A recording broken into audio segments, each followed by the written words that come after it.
Vous le ressentez peut-être en ce moment, comme si votre corps était en état d'alerte permanente. Tout vous irrite plus qu'avant, un email qui n'arrive pas à temps et votre cœur s'emballe, une remarque banale et vous montez dans les tours, la moindre attente devient insupportable. Vous n'êtes pas fou, vous ne devenez pas fou, c'est simplement votre corps et votre cerveau qui hurlent que vous vivez en mode survie. Et ce mode-là, une fois qu'il est enclenché, ce n'est plus vous qui le pilotez. C'est un pilote automatique, un programme de votre système nerveux autonome qui s'est déréglé. Aujourd'hui, je vais vous montrer comment reprendre les manettes de votre système nerveux pour que ce ne soit plus la peur, l'urgence et la réactivité qui commandent votre quotidien.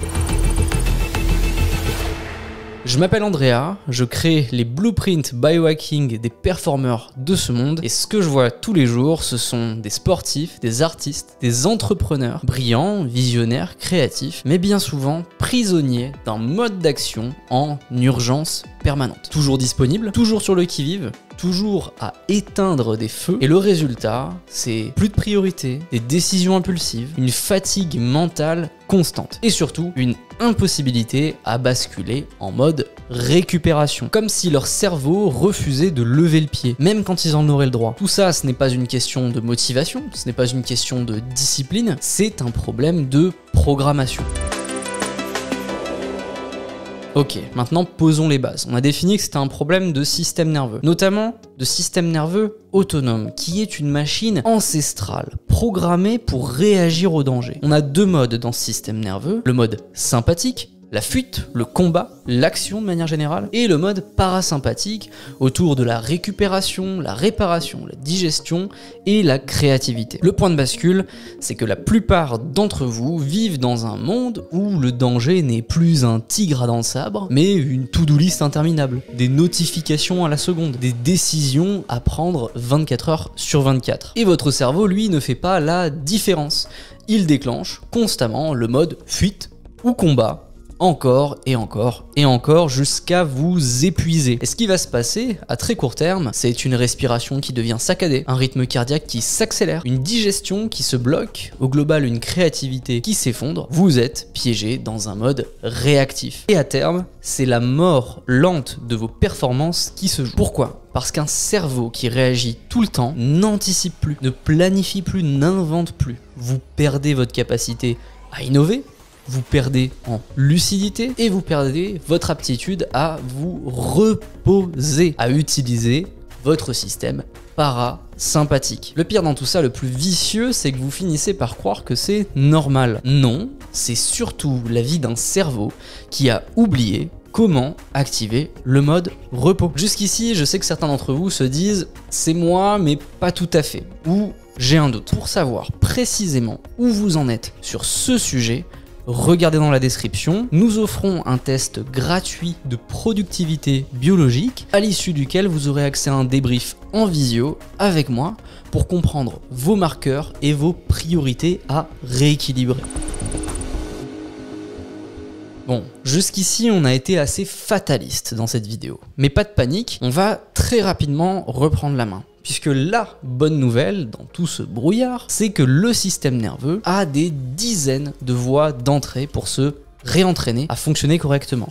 C'est le propre du cerveau, c'est la plasticité, l'adaptation. Ici, on va sélectionner 5 leviers et je vous garantis que si vous en appliquez un seul avec sérieux tous les jours, vous allez redécouvrir une énergie que vous pensiez perdue depuis très longtemps. Commençons tout de suite. Premier levier, on va prendre une grande inspiration, puisqu'on va parler de respiration. Bien utilisée, c'est la porte d'entrée, non seulement la plus facile, mais aussi la plus puissante pour calmer votre système nerveux. Accéder à cette part parasympathique. Lors de mes suivis, lorsque je fais mes analyses morphologiques chez les entrepreneurs, je vois toujours la même chose. Des épaules remontées, une cage thoracique figé en ouverture et une incapacité à relâcher le ventre. On ne sait pas si on a un entrepreneur libre ou un otage en face de soi. Ça, c'est un vrai marqueur de stress chronique. Votre respiration se bloque et votre cerveau comprend danger. Pour corriger ça, il y a deux concepts clés.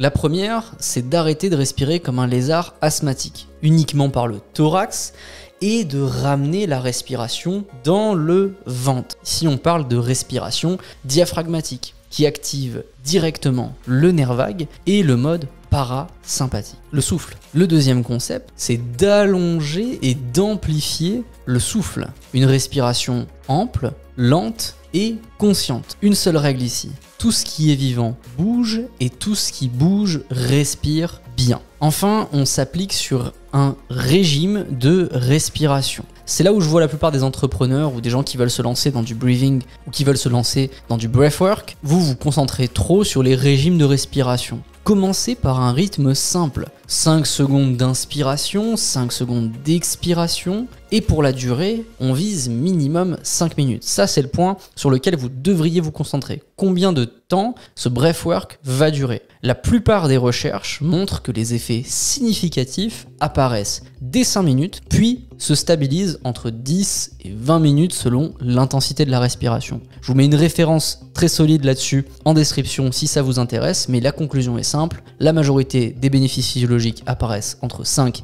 et 10 minutes, et on a une stabilisation qui se fait entre 10 et 20 minutes. Ce principe que je viens de vous définir, c'est ce qu'on appelle de la cohérence cardiaque. Augmenter la variation entre chaque battement de votre cœur et baisser votre fréquence cardiaque au repos. Ce tonus parasympathique par le nerf vague va vous donner un retour notamment en sérotonine, mais pas que, à l'instant T. Et si vous le pratiquez tous les jours, vous aurez des bénéfices élevés, notamment sur votre récupération. Le deuxième levier maintenant, un levier qui est cher au cœur des entrepreneurs, l'exposition au froid. Le concept est simple, on provoque un stress court, intense et contrôlé, comme douche froide ou un bain glacé, qui va apprendre à votre corps à mieux tolérer l'inconfort. Mais surtout, après cette exposition, votre corps va libérer un cocktail de neurotransmetteurs très puissant. Le premier, c'est la dopamine, qui va stimuler la motivation et la sensation de récompense. Le deuxième, c'est la sérotonine, qui va stabiliser votre humeur, réguler notamment l'anxiété. Ces neurotransmetteurs favorisent non seulement votre performance cognitive,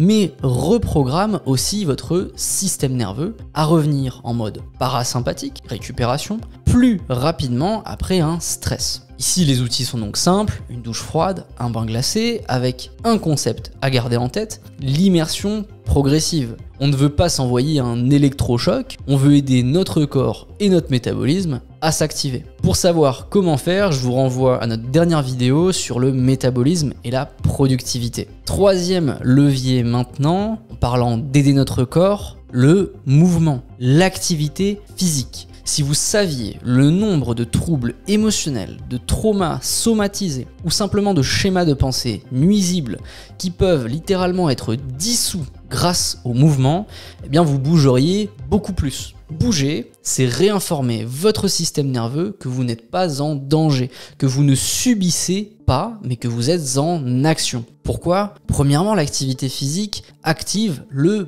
BDNF, Brain Derived Neurotrophic Factor, une protéine qui favorise la neuroplasticité et donc votre capacité à remodeler vos pensées. Deuxièmement, bouger, c'est stimuler la libération d'endorphines, vos antidouleurs, vos calmants naturels au niveau physique ou émotionnel.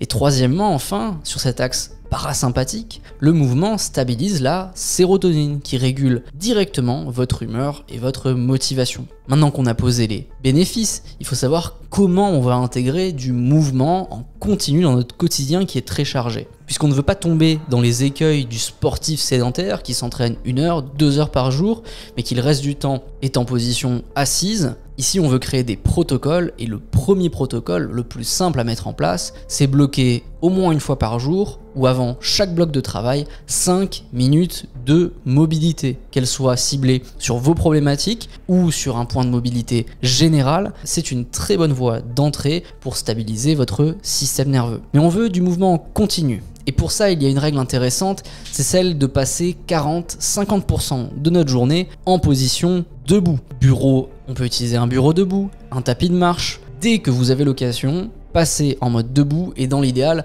marchez pendant un brainstorming, peu importe, incluez de la marche. Une idée égale un pas. On parle d'activité en continu ici, mais il faut comprendre une chose importante. Notre cerveau fonctionne en cycles. La journée, la semaine, le mois, mais au sein d'une journée, on a aussi des cycles. Ces cycles, ils sont décrits entre 45 minutes et 1h30. Si vous ne ressentez pas ces cycles, je vous invite à activer un minuteur toutes les 45-60 minutes pour vous mettre en mouvement. Il est très important de se reconnecter à votre rythme circadien qui fonctionne en cycle. Prenez conscience de ces cycles, mettez un réveil, un minuteur et toutes les heures à peu près, passez en mouvement. Switchez d'un cycle à un autre. Un dernier élément qui est extrêmement sous-coté, c'est le principe de grounding. S'asseoir par terre, s'allonger, tout cela va vous forcer à changer de posture régulièrement, mais surtout va stimuler de la mobilité naturelle. Notre corps, nos muscles surtout, ont besoin d'avoir un retour stable et un retour fort pour se renforcer et adapter notre posture. On pense souvent, quand on parle du système nerveux, à quelque chose de très central, du cortex. En réalité, notre système nerveux est central, mais aussi très périphérique. Et une zone clé pour améliorer la connexion entre ces deux systèmes se trouve le long de notre colonne vertébrale, sur les capteurs de nociception, de douleur qui sont autour de notre colonne. S'allonger parfois sur le sol, sur la terre, peut aider à la régulation de notre système nerveux. Dans tous les cas, rappelez-vous, le meilleur mouvement, c'est celui que vous faites souvent. Nous ne sommes pas des sédentaires. Notre bien-être est dans le mouvement. Quatrième levier, maintenant, on va rentrer un petit peu dans les tranchées. Pour ceux qui écoutent jusqu'au bout, on va parler de hacker le système nerveux à la racine carrée. Suivez-moi, le principe est assez simple. Notre problème, c'est qu'on manque de système parasympathique. Donc, vous manquez de certains neurotransmetteurs qui soutiennent le mode récupération. Ces neurotransmetteurs, votre cerveau ne les fabrique pas à partir de rien. Il les fabrique à partir de précurseurs, qui sont des acides aminés, à comprendre des fragments de protéines. Par exemple, les pâtes contiennent du tryptophane, précurseur de la sérotonine, la molécule qui stabilise votre humeur et favorise le repos. Les œufs, la viande, sont riches en tyrosine, précurseur de la dopamine, la molécule de la motivation et de la prise de décision. Ces précurseurs qu'on peut retrouver dans notre alimentation, on peut aussi les prendre en isolé, sous forme de compléments alimentaires. Alors pourquoi on ferait ce choix-là ? Déjà, première observation, l'alimentation notamment moderne est parfois déséquilibrée. Elle ne suffit pas toujours à fournir des doses efficaces. Se tourner vers des compléments alimentaires, parfois, aide à favoriser la synthèse naturelle de ces neurotransmetteurs, à optimiser la disponibilité de certains précurseurs au niveau cérébral, et à terme, soutenir la plasticité cérébrale et la capacité d'adaptation. Ce genre de complémentation a changé le quotidien de dizaines d'entrepreneurs que j'ai coachés. Encore une fois, il faut le savoir le faire de manière éclairée. Pour ça, il faut se rapprocher d'experts. Mais je vais déjà vous donner 3 limites, 3 conditions avant de considérer une telle supplémentation. Première condition, première limite. Sans un apport global en protéines suffisant, ces compléments sont peu efficaces. Ou en tout cas, vous auriez un meilleur temps d'aller simplement augmenter votre taux de protéines journalier. Deuxième point, trop de précurseurs peut parfois saturer certains récepteurs, créer des déséquilibres et créer des déséquilibres, des états d'anxiété, d'impulsivité si vous cherchez trop de précurseurs dopaminergiques. Troisième point, on en a parlé durant la vidéo sur le microbiote, vos intestins synthétisent la majorité de vos hormones ou de vos neurotransmetteurs du côté parasympathique. La qualité de votre microbiote va jouer un rôle critique dans l'assimilation de ces acides aminés. Pour ça, je vous renvoie à la vidéo sur le microbiote. Voici pour ce 4e levier. Si vous voulez aller plus loin sur cette complémentation qu'on appelle nootropique, qui va avoir un rôle sur le système nerveux, je vous invite à regarder la toute première vidéo de la chaîne où je détaille ces stratégies de supplémentation sans bullshit et avec la hiérarchie des priorités. On s'attaque maintenant au 5e et dernier levier. Sûrement le plus évident et probablement la cause unique de votre problème. Le reste, ce ne sont que des conséquences. Problème que je connais très bien en tant qu'entrepreneur moi-même et en coachant des dizaines d'entrepreneurs, artistes, athlètes. Le problème est simple, vous ne savez pas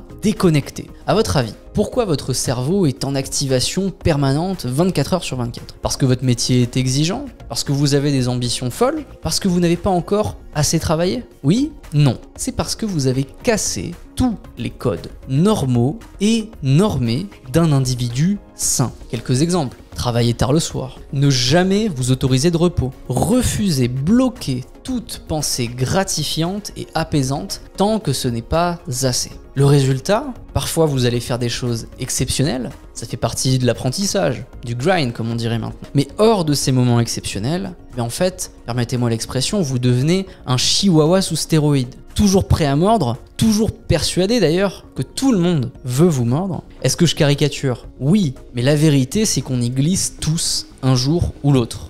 Si vous êtes stressé, protégez vos moments de récupération.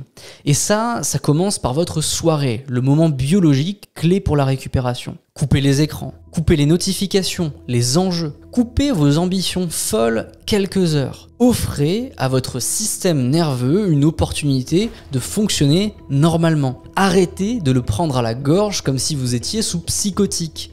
D'ailleurs, ça m'amène à un autre point super important. Stoppez les stimulants l'après-midi. Le 4e café à 16h, si anodin qu'il paraisse, est l'un des coupables de votre état. Je vous l'ai expliqué précédemment, il peut être remplacé par des nootropiques, mais dans tous les cas, il est rarement indispensable. Ça relève plus du réflexe pavlovien que du biohacking. La caféine va entraîner obligatoirement une activité surrénalienne, donc adrénaline, cortisol, etc.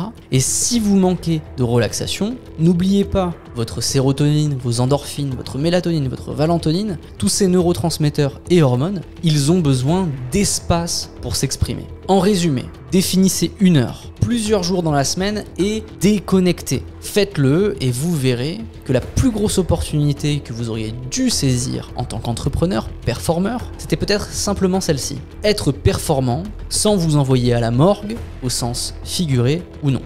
Et je suis conscient des sacrifices. On les fait tous, pour nos ambitions, pour notre survie aussi parfois. Mais rappelez-vous, celui qui termine la course, c'est d'abord celui qui franchit la ligne d'arrivée. C'est la première règle.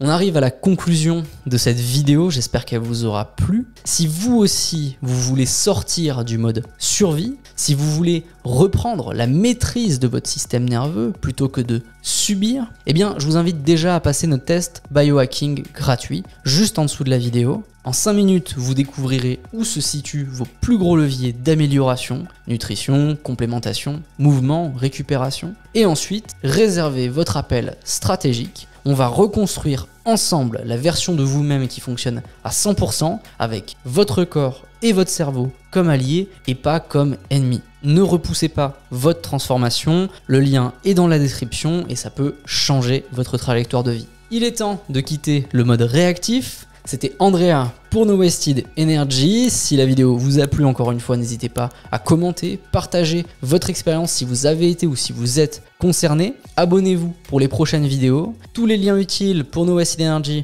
sont dans la description. Et moi, je vous dis à la prochaine.